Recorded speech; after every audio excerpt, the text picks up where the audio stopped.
Біздің мирас деп айтамын, бұл біздің журнал үстеуіне. Çünkü соңғы уақытта барып барамыз деген бек қанағат. Çünkü журнал ұзатылана бара, тереңая бара. Сол уақытта біздің милли аңны өстеру үшін кішілерге. Бұл қазір мұнда материал жерлік тауып бола. Bu jurnal şartı Tatar tarihi, Tatar medeniyeti, Tatar içtimai üsüşe harekatın şamala bula. Bu şartta ben konkret olarak indi bana birinci sanda hayırlı bile olsun, birinci sanda benim de azrak istelik sınanarak yazmam çıktı. Dersen etkende bu miniki yazma debetu Зурайты бірақ айтуға, бұл Қисса Юсуфның шығу тарихына бағыштанған бір отырышының бір кітмәсі, ана заманда мұндан 47 елдік. Мен жазып барған болғанмын бұл бір кітмәні, көресің, идарада отырышында мен ең ешкіші болатын уақытта, мен жазымын сұрағандардыр енді.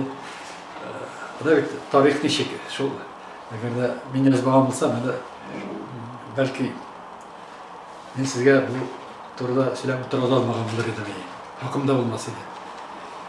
Енді әзірек тағын шеткері кетіп әтсек, бұл 60 жылдар бек қызық жылдар өзінше. Çünkü Хрущев жіп шеклігі деп те ертелер бетінде халықтың бір түрлі Сталиннің репрессияларынан соң бір халық әзірек кіне рухи яқтан барғанда. Мен айтмын, анда бек тұрмыш бек яқшы деп, ләкин бір рухи көтеріліш, халықларының бір өткенлері турында біраз ғана халық турайды ол елларына.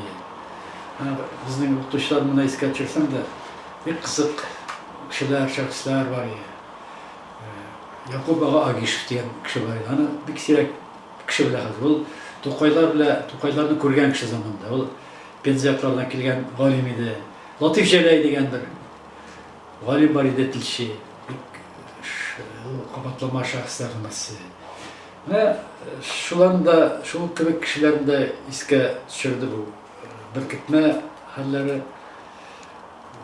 ондағы мұхит ол шырдағы.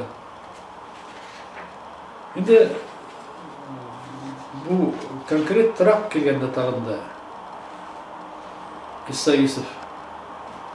Бұл бүтін біздің халықтың көңіліне әденше ғасыр көңілде яшаған әсер. Халық көңіліне, халық көңіліне. Біз әлі китаптар шығып, халық көңіліне кірген келеміз. Ол кересінше китапта болып, басма китап болып шықпаған, көбірек қол язма китап болып берген бетінде, ләкин халық көңіліне кірген әсер, биік әсер. Аман шул вақытта шығарып қалуда, дүнияға көрсетуде вақытлы ғамал болды. Çünkü Мәскеуде біз колонның залда өтті ол, бұл китапны шығуға бағышланған. Құлғали Қисса Юсуфның 88 жылдығына бағышланған зор тантаналы кешейді ол. Қазіргі заман көздегеннен, бүгінгі күндер көздегеннен қарағанда, ол колонның залда, Мәскеу ортасында, Мәскеудің бүтін ақылы кішілерін, һәманда біз жетекшілік болсын, һәмдан жазушылар, ғалимлер дүниясы болсын, һәм шул уақытта бүтін халық вәкиллерінен да бигерәк тә түрки халқының вәкилләре бик күп катнашкан. Шул чорның бик атаклы кешеләре. Ул безнең республика җитәкчелегендә һәм шул вакытта бүтән бу китапны төзүгә хезмәт иткән кешеләрнең дә әлбәттә хезмәтен хәзер башы искәдәрә калай. Уларның хәзер инде күбесе вафат.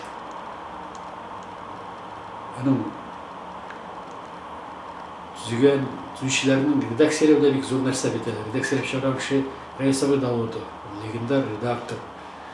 Ол да қазірдің арабыздай. Фәнни редакторы Мирқасим Усманов. Ол кіріш сөз yazып, аңлатмалар беріп, бек көп бұрынғы әдәби жауһарларыбызды қайтаруға күш қойған кіші. Қазіргі сәнлерден біздің шушы Қисса Юсуфқа қатнашы болған ғалим Нұрмұхаммед Хисамов. Нұрмұхаммед Хисамов та бұл китап шыққаннан соң да һәм соңғы Uşu 25-30 yıl içinde Kissa Yusuf'nu taratу boyunca ana keng massa okuşlarga, halkka eskiri boyunca pek көп işler işledi. Mana şu şunday isteliklerge, biraz hatirlerge taratты bu. Şuşu materialın, şuşu makalenin, şuşu çığı. Endi balga tabada bizning biraz şunday edebiyatımızın yavkarlarına hem ul yavkarlar bütünde katlaşkan şahıslarını iskalıda aktifra işledik bulayım.